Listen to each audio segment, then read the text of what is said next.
एक एयरपोर्ट के digital board पे हिंदी नहीं लिखा होता और ट्विटर पे आग लग जाती है। Take a look at this. Bengaluru's Kempegowda International Airport has ignited a fierce online debate after a viral social media post revealed that Hindi has been removed from all its display boards. किसी state school में हिंदी सिखाई जाती है और एक पूरी सरकार के खिलाफ प्रोटेस्ट होने लगते हैं। भाषा जो जोड़ती थी आज तोड़ने का काम कर रही है। भाषा की लड़ाई का असली मतलब क्या है? क्यों तमिलनाडु, कर्नाटक जैसे स्टेट्स बार बार हिंदी को रिजेक्ट कर रहे हैं? क्या एक कॉमन लैंग्वेज होना नेशनल यूनिटी के लिए जरूरी है? और ये कॉन्फ्लिक्ट कैसे सिर्फ जुबान तक सीमित नहीं बल्कि पॉलिटिक्स, एजुकेशन और फेडरलिज्म तक पहुंच गया है? ये है भारत की लैंग्वेज वॉर। 1947 में इंडिया आजाद हुआ और एक नया कॉन्स्टिट्यूशन बन रहा था। सबसे इम्पोर्टेंट क्वेश्चन था एक कॉमन लैंग्वेज क्या होनी चाहिए जो पूरे कंट्री को जोड़ सके। तभी हिंदी को प्रपोज किया गया एज अ नेशनल लैंग्वेज। लेकिन यहाँ पे आई सबसे बड़ी problem. South Indian states specially Tamil Nadu ने कहा हमारी लैंग्वेज द्रविडियन है, हिंदी हमारी हिस्ट्री का हिस्सा ही नहीं है, तो हम इसे क्यों एक्सेप्ट करें। 1950 में वायलेंट एजिटेशन शुरू हो गए इसी के लिए। तमिलनाडु में लोग सड़कों पर उतर आए, हिंदी के खिलाफ एक पूरी जनरेशन ने आंदोलन किया। तभी कॉन्स्टिट्यूशन मेकर्स ने एक कॉम्प्रोमाइज बनाया, हिंदी को ऑफिशियल लैंग्वेज बना दिया इंग्लिश के साथ। समझौता तो हुआ लेकिन घुन घुन की ये लड़ाई छुप कर जिंदा रही, खत्म नहीं हुई।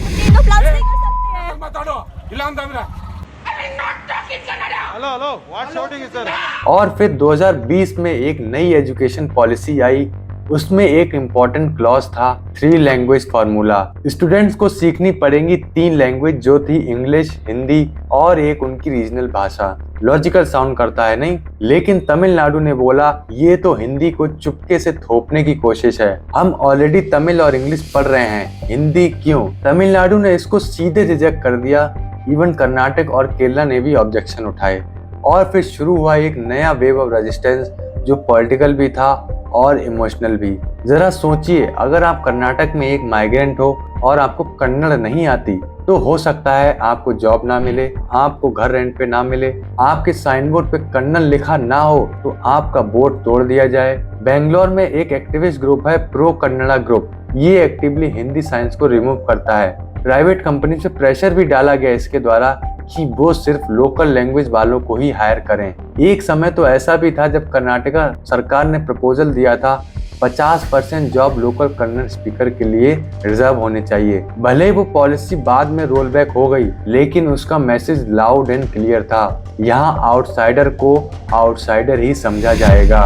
साउथ के लोग बोलते हैं हम टैक्स ज्यादा देते हैं, हमारा लिटरेसी रेट ज्यादा है, हमारी इकोनॉमी स्ट्रॉन्गर है, फिर भी दिल्ली वाले हमें हिंदी सीखने को क्यों कहते हैं? और इसके पीछे जो सबसे बड़ा डर है वो है 2027 का Lok Sabha seat reallocation. After 2027 parliament seat में रीडिस्ट्रीब्यूशन होगा पॉपुलेशन के हिसाब से और हिंदी बेल्ट में पॉपुलेशन काफी ज्यादा है, मतलब नॉर्थ इंडिया में ज्यादा पावर हो जाएगी और साउथ का पॉलिटिकल से कम हो जाएगा। तो सडन लीडर्स कहते हैं पहले हिंदी थोप रहे हो, अब सीट भी ले लोगे, हम क्या सेकंड क्लास सिटीजन बन जाएं? ये सिर्फ कल्चरल या एजुकेशन इशू नहीं है, ये फेडरल इम्बैलेंस का सवाल बन चुका है। अब बात आती है इसका सॉल्यूशन क्या है। आप किसी इंसान को जबरदस्ती कोई भाषा नहीं सिखा सकते, उसमें इज्जत नहीं होती, सिर्फ मजबूरी होती है। अगर आप नॉर्थ इंडिया से हो, साउथ में जा रहे हो, बेसिक लोकल लैंग्वेज सीखना आपकी जिम्मेदारी है। फिनलैंड, स्विट्जरलैंड, बेल्जियम सभी मल्टीलिंगुअल कंट्रीज हैं और वहाँ ऐसा कोई कॉन्फ्लिक्ट नहीं होता।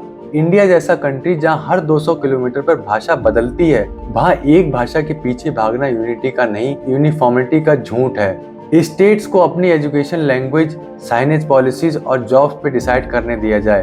फेडरलिज्म का असली मतलब वही होता है रिस्पेक्ट फॉर डाइवर्सिटी।